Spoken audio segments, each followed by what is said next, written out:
تعلیم ایک بنیادی سانچہ ہے، ہم ذہن، کردار، ہر چیز تیار کرتے ہیں، تو اس لیے اس پر سب سے زیادہ زور دینا چاہیے. اور امکان اس لیے جو ہے وہ کہتے ہیں نا، کہا تھا اس نے کیا نام ہے، ایک شاعر نے کہا تھا کہ امید بہاراں پہ تو قدغن نہ لگاؤ، آثار بہاراں تو نہ پہلے تھے نہ اب ہیں. اصل مسئلہ یہ ہے کہ جب تک آپ اپنی قوم کے نصاب کو، تعلیم کے نظام کو اور اس کی جب تک سٹریس میں بن کر بناتے رہیں گے، کبھی ایک قوم پیدا نہیں ہوتی. اس لیے میں یہ سمجھتا ہوں کہ حکمرانوں نے ایسے نہیں کرنا. یعنی شہباز شریف کو کس نے یہ حق دیا ہے کہ سوئے سوئے اس کے خیال میں آیا کہ انگلش لازمی ہونی چاہیے پہلی جماعت کے بچے سے لازمی؟ کس نے اس کو حق دیا؟ یہ غلط بات ہے، اس کو کوئی نہیں. ہم یہ کہتے ہیں کہ تعلیم ماہرین تعلیم کے حوالے کرو، تمہیں کوئی حق نہیں ہے، ہم آپ کو بنا کر دیں گے. اور ماہر تعلیم وہ ہیں جو صرف انگلش آنسر بول نہیں لیتے، بلکہ جو پاکستان کے لیول کا سوچتے ہیں، جو پاکستان سے پیدا ہوئے ہیں، جنہوں نے دھکے کھائے اس معاشرے میں، وہ اگر نصاب تعلیم بنائیں گے، سسٹم بنائیں گے، تو ان کے جذبات اور ہوں گے. جو باہر سے گھوم پھر کر پڑھا کے آ گئے، ان کا مائنڈ مختلف. تیسری چیز میں یہ کہوں گا کہ اس کے لیے پریشر کریٹ کرنے کی ضرورت. ہم ایک قوم تیار کرنا چاہتے ہیں، ہماری اویئرنیس ہے. میں یہ سمجھتا ہوں اس پروگرام سے اگر ہم یہ سوچ سکیں کہ حکمرانوں کو مجبور کریں، ہم رایا مہموار کریں اور اپنے جذبات و احساسات کو ہر جگہ پر کھل کر بیان کریں، تاکہ ہمارا نصاب تعلیم اور نظام تعلیم ہماری قوم کی امنگوں، ہماری ضروریات اور ہمارے مسائل کو سامنے رکھ کر بنایا جائے، تاکہ ہم دنیا کے اندر بہترین قوم کے طور پر ابھر سکیں. سر آپ کیا کہتے ہیں عطاء الرحمان صاحب؟ دیکھیے، میں مختصر بات کروں گا. یہ ہے کہ ابھی یہ بات اس نقطے کی طرف احساس دلایا گیا کہ کمپٹیشن ہونا چاہیے، مقابلہ ہونا چاہیے. یہ بالکل بہت ضروری ہے، لیکن مقابلہ اسی وقت ہوگا جب آپ لیول پلینگ فیلڈز دیں گے، جب آپ یکساں کریکلم، نصاب تعلیم کریکلم آپ دیں گے. اس کے بعد آپ اپنے کالج، اپنی یونیورسٹی میں بہتر تعلیم دیں، زیادہ اچھی دیں، اور مقابلے کی اور کمپٹیشن کی فضا پیدا کریں. لہٰذا یکساں نظام تعلیم اور مقابلہ دونوں ہارمونائز کر جائیں گے، اور یہ دونوں بہت ضروری ہیں.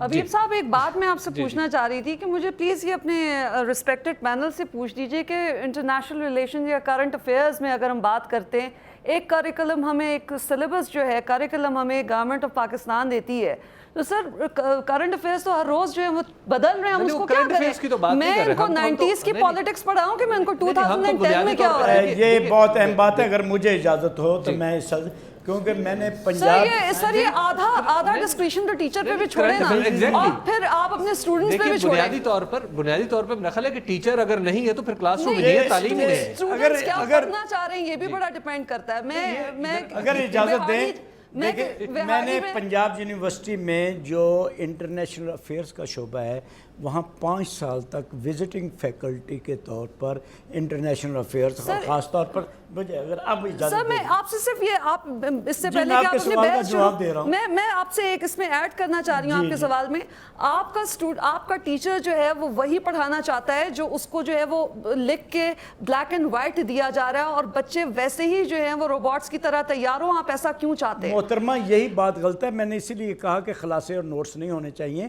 میں آپ سے یہ کر رہا ہوں کہ انٹرنیشنل افیئرز کے حوالے سے بھی آپ سے بتا رہا ہوں کہ میں نے 5 سال تک یہ پنجاب یونیورسٹی کے انٹرنیشنل افیئرز ڈپارٹمنٹ میں وزٹنگ فیکلٹی کے طور پر انٹرنیشنل آرگنائزیشن پڑھائیں گی.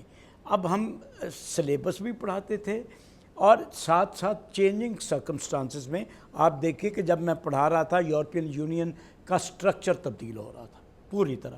ہم وہ ساری تبدیلیاں زیر بحث لا رہے تھے. جب میں پڑھا رہا تھا کہ یہ بحث تھی کہ یو این او میں سیکیورٹی کونسل میں جو 5 مستقل ممبر ہیں، نہیں ابھی صاحب یہ ٹیچرز پہ نہیں ہے، میں آپ کو بتا رہی ہوں، وہ پڑھائے گا تو اس کو دیا جائے گا. یہ تو سسٹم کا فلا ہے، پھر یہ اگین سسٹم کا فلا ہے. جب ہم یہ بات روز زیر بحث لاتے تھے، پلیز آپ ذرا جی سوری میں آپ سے جی بتائیے. ہم روز زیر بحث لاتے تھے کہ یو این کی سیکیورٹی کونسل کے جو 5 پرماننٹ ممبر ہیں جنہوں ویٹو کا حق حاصل ہے، یہ ناانصافی ہے.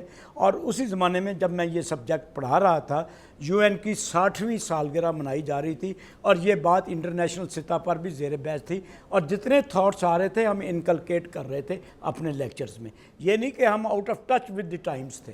نہیں بالکل نہیں. میرا خیال ہے کہ ہم گفتگو کے ایک اور ٹینجنٹ پہ چلے گئے ہیں. محسن لغاری صاحب, لاسٹلی یو ٹیل می کہ کیا یکساں نصاب تعلیم کے حوالے سے کوشچن وہی ہے کہ کیا کنفیوژن یا اختلاف یہ ختم ہوتا ہوا نظر آ رہا ہے, بڑھتا ہوا نظر آ رہا ہے, یا کبھی تعلیم کا یہ حصہ کبھی سیاست کا بھی حصہ بن پائے گا, سیاستدانوں کی ترجیحات میں شامل ہوگا؟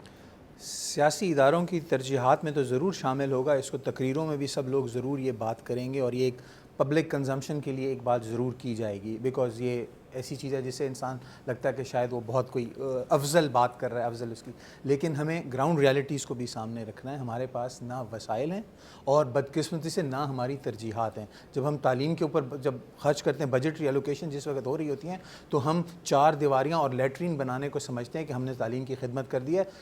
استادوں کے اوپر hard brick and mortar economy کے اوپر ہم لوگ بلیو کرتے ہیں کہ برک اینڈ مارٹر میں جو نظر آ گیا یہ میری شاید اچیومنٹ ہے. ہم یہ نہیں دیکھتے کہ ہم استادوں کے لیے کیا فیسلٹیز پرووائڈ کریں, استادوں کو کس طرح گروم کریں, ان کو اکوپ بھی کریں کہ وہ آج کی جو ضروریات ہیں ان کے مطابق چلیں. اس کے اوپر میں پچھلی دفعہ حکومتی بینچز پہ تھا اور اس دفعہ اپوزیشن کے بینچز پہ ہوں, اور مجھے نہ پچھلی دفعہ اس کی طرف کوئی ترجیحات زیادہ نظر آئیں نہ اب نظر آتی ہیں. اور یہ بار بار یہ بات ریز کرنے کے باوجود ہماری موجودہ حکومت کے اندر تو کوئی پنجاب کا وزیر تعلیم ہی نہیں, ہماری پرائیورٹیز میں وہ وہاں جاتا ہے کہ اس کے ساتھ, تو مجھے یہ پریکٹیکلی حقیقتاً جو بات ہے اس میں یہ تفریق ختم ہوتی نظر نہیں آ رہی. بہت بہت شکریہ آپ کا عطاء الرحمان صاحب, ممتاز سالک صاحب, محسن لغاری صاحب اور شازیہ حسن صاحبہ. چلتے چلتے آپ کو ایک بات بتاتا چلوں کہ قدرت اللہ شہاب نے اپنی کتاب شہاب نامہ میں لکھا ہے کہ 50s میں ایک بار حکومت بدلی, حکومت بن رہی تھی تو خشک اور تر وزارتوں کا تصور تھا. خشک وزارتیں وہ جہاں بدعنوانی کے امکانات کم تھے, اور تر وزارتیں وہ جہاں پر بدعنوانی کے امکانات زیادہ تھے. تمام خشک و تر وزارتوں کا یہ معاملہ طے ہو گئے اور کابینہ نے اپنے اپنے پورٹ فولیوز وزراء نے لیے اور وہ چلے گئے, تو اچانک خیال آیا کہ تعلیم کا محکمہ کسی کو نہیں دیا گیا. قدرت اللہ شہاب کہتے ہیں کہ میں پرنسپل آفیسر تھا صدر کا, تو صدر نے مجھے بھگایا کہ باہر جا کے دیکھو کوئی وزیر کھڑا ہو تو اس کو بلا لو. تو میں باہر گیا تو باہر چودھری عبد المجید صاحب لنگڑاتے تھے اور آہستہ آہستہ چلتے تھے. تمام لوگ جا چکے تھے, صرف چودھری عبد المجید آہستہ آہستہ لنگڑاتے ہوئے لاٹھی ٹیکتے ہوئے جا رہے تھے. جب میں چودھری عبد المجید کو اندر لایا تو صدر نے مجھے کہا کہ انہیں وزیر تعلیم بنا دو. بدلہ پاکستان سے حبیب اکرم کو اجازت دیجیے, اگلے ہفتے پھر ملاقات ہوگی. خدا حافظ.